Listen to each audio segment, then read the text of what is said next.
Hey everyone, welcome back. We're diving deep today, really deep. You're here because you want to get straight to the stuff that works right. Today's deep dive is all about Chapter 5 in Atomic Habits, called The Best Way to Start a New Habit. Yeah, we're going beyond just skimming the surface here. Right, we're extracting the actual strategies from the chapter, strategies you can actually use to build new habits, not just think about them. Exactly. And Chapter 5 zeroes in on the first critical step, which is making those new habits obvious. Making them obvious. And a big part of that, it turns out, is planning exactly when and where those new habits will actually fit into your life. So it's not just about willpower then. Nope. Planning is surprisingly powerful, and the research really backs that up. All right, well, let's get into it. The chapter starts by talking about this study from Great Britain. It was a real eye-opener for me. What were they looking at? This study really shows how wanting to change isn't always enough. Back in 2001, researchers got almost 250 people together. All of them wanted to exercise more consistently.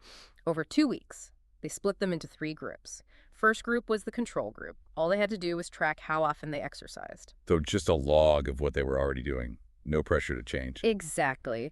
The second group was all about motivation. They tracked their exercise too, but they also got this extra information about the benefits of exercise. Reduced risk of heart disease, better cardiovascular health, all the good stuff. Makes sense. Knowing the benefits is a good motivator, right? You'd think that extra push would make a difference. Yeah, you'd think so, wouldn't you? But here's the surprise. After the 2 weeks, the control group and the motivation group had almost the same results. Really? Yeah, only around 35 to 38% in each group actually exercise at least once a week. So all that motivational info barely made a difference. Wow, that's unexpected. You give people all these reasons to exercise, and it hardly changes anything. What's the deal? It does make you think, doesn't it? Now, the third group, this is where it gets interesting. This group also got that same motivational info about the benefits of exercise. But they had one more thing. Here's that. They had to make a really specific plan for when and where they'd exercise during that week. They filled out this sentence. During the next week, I will partake in at least 20 minutes of vigorous exercise on day at time in place. Ah, so instead of just thinking, I should exercise more, they were actually scheduling it, like putting it in their calendar. Precisely. And the results were huge. A full 91% of the people in this group exercised at least once a week. That's more than double the other groups, just from writing down a plan. Exactly. Yeah. And that sentence they filled out, that's what researchers call an implementation intention. Okay, implementation intention. Sounds fancy, but those results are impressive. So for our listeners, what exactly does that mean? Basically, it's about deciding beforehand what you'll do and when and where you'll do it. You're designing the how and when of the habit before it even starts. Our habits are usually triggered by something, by some kind of cue in our environment. And time and location are two of the most basic cues we have.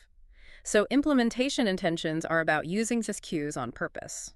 So instead of I want to learn a new language, it's I will practice Spanish on the Duolingo app on my couch every evening at 7 p.m. Exactly. And the formula is simple. When situation X happens, I will do response Y. Like, when I finish my morning coffee, I will spend 5 minutes planning my day at my desk. Or when I get home from work, I will immediately change into my running shoes. I remember the chapter had a ton of examples of how this can be used, not just for big things like exercise either. Oh, yeah, tons of examples. It works for all sorts of stuff in hundreds of studies, like getting a flu shot. People are way more likely to get vaccinated if they pick a specific date and time to do it. Same for things like colonoscopies. Not the most fun things to think about, but definitely important. Definitely. And it goes beyond health stuff, too. It helps people recycle more, study better, go to bed earlier, even quit smoking. It's like you're setting up a trigger in your brain. That's a great way to think about it. They even found that more people vote when they're asked to plan how they'll do it, like what route will you take to the polling place and what time will you go? And governments have used this to get people to pay taxes and bills on time, too, by getting them to make a clear plan. So the bottom line is, having a specific plan makes you way more likely to do something. A simple idea with big results. Totally. We often try to change with these vague ideas in our heads, like I want to be more mindful, or I should read more, or I need to get organized. But we never decide the details, when and where these things will actually happen. We just hope motivation will magically strike at the right time. And that study showed that motivation alone doesn't really cut it. Right. An implementation intention, that's the bridge. It takes those vague ideas and puts them into your real schedule, your real environment. The book says we often think it's a lack of motivation, when really it's a lack of clarity. We just haven't figured out when and where to do the things we want to do. That's so true. I've definitely had days where I wanted to do something, but then the day's gone and I never found the right time. Exactly. But with an implementation intention, you don't have to wait for inspiration. The decision is already made. You don't have to debate with yourself, should I do it now, maybe later? When the time and place you chose arrive, you just do it. So for our listeners who want to try this right away, what's the easiest way to start? Easy. The chapter gives you a sentence to fill out.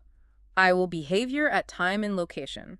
Simple, but powerful. And it gives some specific examples too, right? Yes. Like for meditation. I will meditate for 5 minutes at 7:30 a.m. in my quiet home office for studying. I will study Italian for 15 minutes at 12:30 p.m. at my lunch table for exercise. I will go for a 30-minute walk at 6 p.m. around my neighborhood, even for relationships. I will tell my partner one thing I appreciate about them at 9 p.m. in our bedroom. That last one's a good reminder that this isn't just about productivity. It works for all areas of life. What if you want to start a habit, but the timing isn't always set? Good question. The chapter talks about using natural transition points, like the start of a new week or month or year. We often feel more hopeful and motivated at those times, so it's a good time to start something new. It's that fresh start feeling. I get that. Exactly. And there's another benefit to having these specific intentions.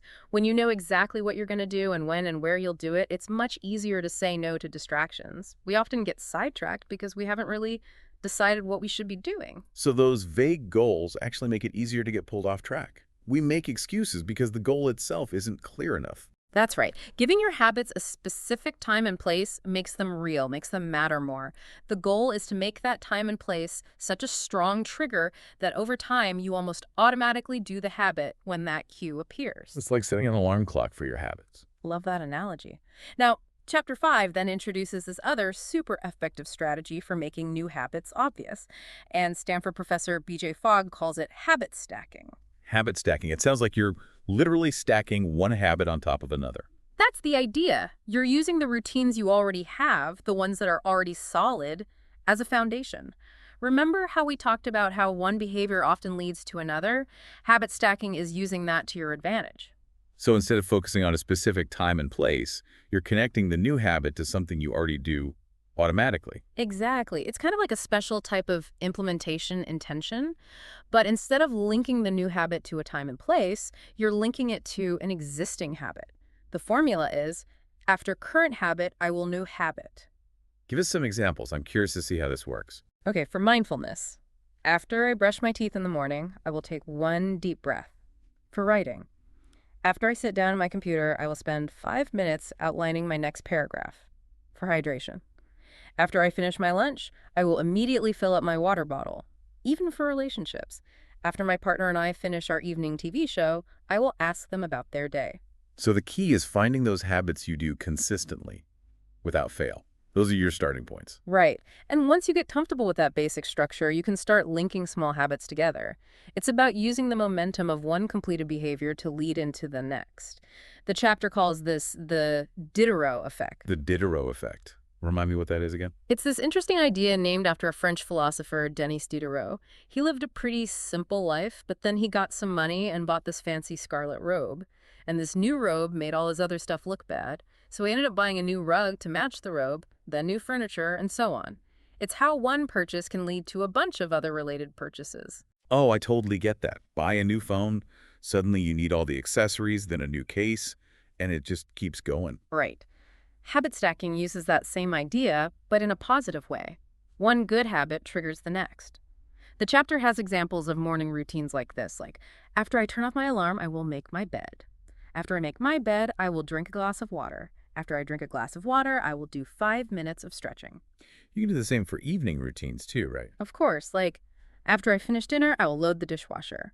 After I load the dishwasher, I will wipe down the counters. After I wipe down the counters, I will lay out my clothes for tomorrow. It does create a nice flow, like one thing leads into the next. Yeah. And it feels good to get those things done. You can even add new habits into the middle of existing routines. Say your morning routine is wake up, make coffee, check email. If you want to start reading, you could change it too. Wake up, make coffee, read one article, then check email. The steps you already have act as reminders and create a natural spot for the new behavior. It's all about creating these little rules, these automatic triggers for yourself. Exactly. But with habit stacking, the most important thing is choosing the right cue to start the chain.